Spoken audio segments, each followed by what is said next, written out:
There is no doubt that the ancient Israelites worshipped many gods. The biblical narrative itself elucidates this fact. The newly freed slaves wasted no time before worshipping a golden calf.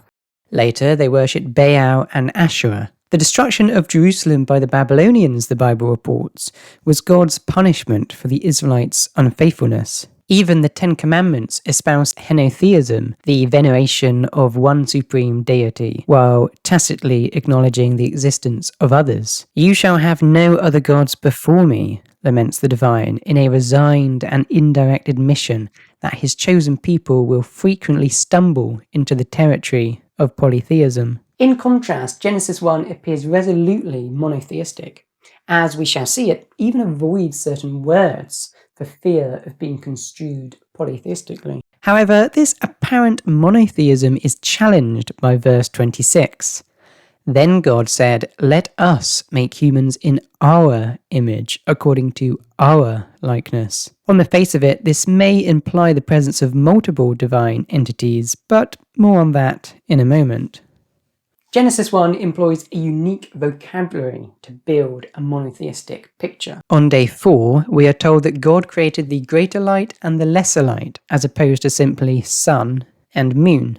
The Hebrew words for sun and moon are avoided due to their close etymological relationship to the names of foreign gods. It was customary in antiquity for gods to be conflated with celestial bodies. For example, Ra was the ancient Egyptian name for both the sun and the sun god. Likewise, despite the waters being collected into one place, they are referred to as seas, plural.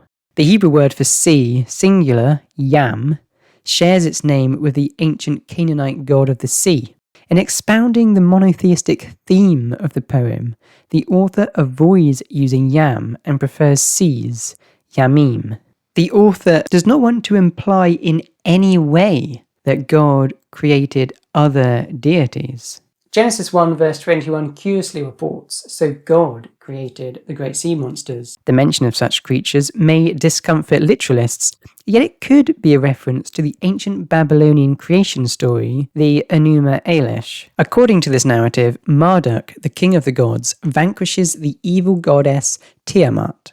Although not explicitly stated in the epic, Tiamat was often depicted as a sea serpent. While allusions to God's primordial conquest over a sea monster are present elsewhere in the Bible, this episode is absent from Genesis. Nevertheless, the mention of sea monsters here may be intended as a repudiation of Israel's Babylonian captors. The sea monsters are not divine manifestations, rather they are simply creatures within God's creation. This devotion to monotheism is challenged with the creation of humanity. "Let us make humankind in our image," declares God, seemingly beckoning others to join him. Similar pronouncements appear elsewhere in Genesis. There are various theories as to whom God is addressing. While some Christians read the Trinity into the story, namely God the Father addressing Christ, such an interpretation seems unlikely, given that the doctrine of the Trinity was a much later theological development. Some scholars suggest God is making use of the royal we.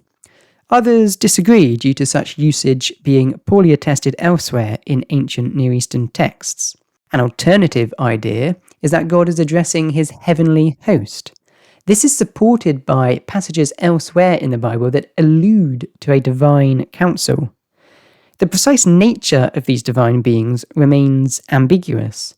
Later, Judaism, with its uncompromising commitment to absolute monotheism, would describe them as angels. But the concept of angels is something that has evolved.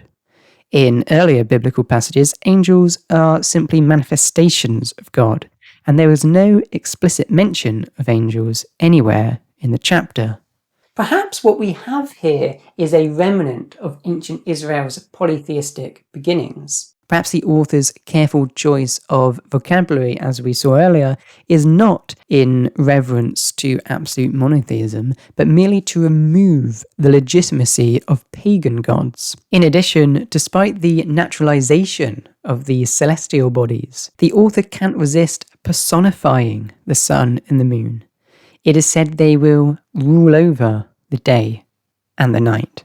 Nonetheless, the creation of humanity is of such magnitude that, unlike the rest of creation, the divine council is called upon to consult, as it were, or at least to witness the event firsthand. But God alone creates humanity.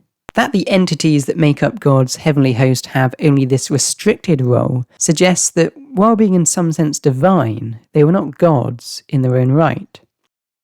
Consequently, Genesis 1 can be defended as a monotheistic narrative, but a strong case can be made for the other side. Given the ancient Israelites' frequent flirtation with foreign gods, one cannot help but ponder which interpretation they would have preferred.